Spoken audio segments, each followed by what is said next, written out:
The Hebrew Bible, 5 books of Moses, Exodus, chapter 21. And these are the laws that you shall set before them. Should you buy a Hebrew slave, 6 years he shall serve, and in the 7th he shall go free with no payment. If he came by himself, he shall go out by himself. If he was husband to a wife, his wife shall go out with him. If his master shall give him a wife, and she bears him sons or daughters, the wife and her children shall be her master's, and he shall go out by himself. And if the slave should solemnly say, I love my master, my wife, and my children, I will not go free, his master shall make him approach the gods, and make him approach the door or the doorpost, and his master shall pierce his ear with an awl, and he shall serve him perpetually. And should a man sell his daughter as a slave girl, she shall go not free as the male slaves go free. If she seem bad in the eyes of her master, for whom she was intended, he shall let her be redeemed. To an outsider he shall have no power to sell her, since he has broken faith with her. And if for his son he intended her, according to the practice of daughters he shall do for her. If another woman he should take for himself, he must not stint for this one her meals, her wardrobe, and her conjugal rights. And if he does not do these 3 for her, she shall go free without payment, with no money.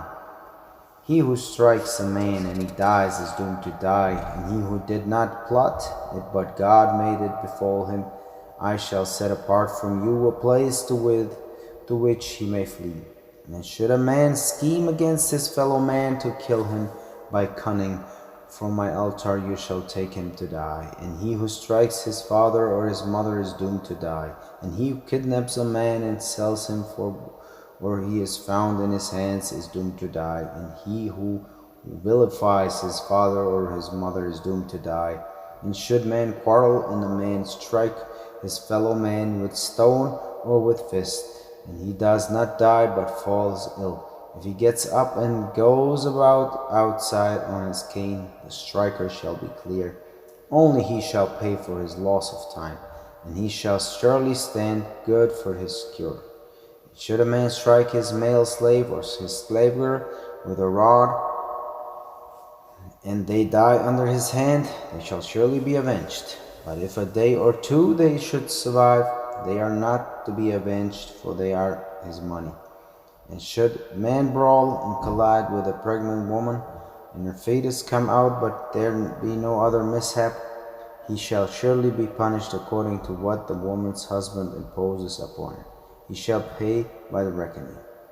And if there is a mishap, you shall pay a life for a life, an eye for an eye, a tooth for a tooth, a hand for a hand, a foot for a foot, a burn for a burn, a wound for a wound, a bruise for a bruise. And should a man strike the eye of his male slave, or the eye of his slave girl, and ruin it, he shall send them all free for their eye. And if he should knock out the tooth of his male slave, or the tooth of his slave girl, he shall send them all free for the tooth. And should one ox gore a man or a woman, and they die, the ox shall surely be stoned, and its flesh shall not be eaten, and the ox's owner is clear. And if the ox is a gorer from time past, and was warned against his owner, who did not keep it in, and it caused the death of a woman or a man, the ox shall be stoned, and its owner too shall be put to death. If restitution be set for him, he shall pay for the redemption of his life whatever will be set for him. Whether a son it gore or a daughter it gore, according to his practice, it shall be done to him. If the ox should gore a male slave or a slave girl, 30 shekels of silver he shall give to their master, and the ox shall be stoned. And should a man open a pit, or should a man dig a pit, not cover it, and an ox or donkey fall in, the owner of the pit shall pay silver, shall make good to its owner, and the carcass shall be his. And should a man's ox collide with his fellow man's ox, and it die, they shall sell the live ox, and divide the money for it equally, and the carcass too. They shall divide equally. Or if it is known that the ox is a gorer from time past, and its owner did not keep it in, he shall surely pay an ox for the ox, and the carcass shall be his. Should a man steal an ox or a sheep and slaughter it for sell it, 5 cattle he shall pay for the ox, and 4 sheep for the sheep. Chapter 22. If while tunneling a thief should be found and is struck down and dies, there is no blood guilt for him. If the sun rises upon him, there is blood guilt for him. He shall surely pay. If he has not the means, he shall be sold for a theft. If what is stolen should indeed be found alive in his hands, from ox to donkey to sheep, he shall pay double. Should a man let his beast graze in a field or vineyard, and he send his beast to graze in another's field, from the best of his field and the best of his vineyard he shall pay. Should a fire go forth and catch in thorns, and stacked or standing grain on the field be consumed, he who set the fire shall surely pay. Should a man give his fellow man money or goods for safekeeping, and they are stolen from the man's house, if the thief is found, he shall pay double. If the thief is not found, the owner of the house shall approach the gods to swear that he has not laid hands on his fellow man's effects in every matter of breach of trust, for an ox, for a donkey, for a sheep, for a cloak, for every loss about which one may say, "This is it, the matter of both shall come before the gods."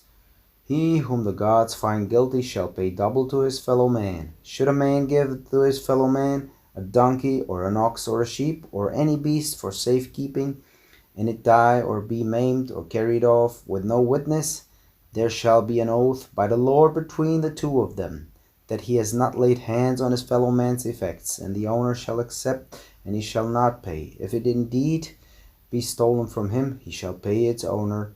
If it be torn up by beasts, he shall bring it in evidence. He shall not pay for what was torn up by beasts. And should a man borrow it from his fellow man, and it be hurt or die, its owner not being with it, he shall surely pay. If its owner is with it, he shall not pay. If he is hired, he gets his hire. And should a man seduce a virgin who has not been brought, and lie with her, he shall surely pay a bride price for her as a wife. If her father utterly refuses to give her to him, he shall weigh out silver according to the bride price for virgins. No, which shall you let live? Whosoever lies with a beast is doomed to die. Whosoever sacrifices to a god, except the Lord alone, shall be put under the ban. You shall not cheat a sojourner, and you shall not oppress him, for you were sojourners in the land of Egypt. No widow nor orphan shall you abuse. If you indeed abuse them, when they cry out to me, I will surely hear their outcry, and my wrath shall flare up, and I will kill you by the sword. And your wives shall be widows, and your children orphans. If you should lend money to my people, to the pauper among you, you shall not be to him like a creditor. You shall not impose interest on him. If you should indeed take and pledge your fellow man's cloak, before the sun comes down you shall return it to him. For it is his sole covering, it is his cloak for his skin, in what can he lie? And so, when he cries out to me, I will hear him, for I am compassionate. You shall not vilify God, nor shall you curse a chief among your people. The first yield of your wats and the first yield of your grain you shall not delay give. The firstborn of your sons shall give to me. Those you shall do with your ox and your sheep. 7 days it shall be with its mother. On the 8th day you shall give it to me. And the consecrated man you shall be to me. Flesh in the field torn by beasts you shall not eat. To the dog you shall fling it.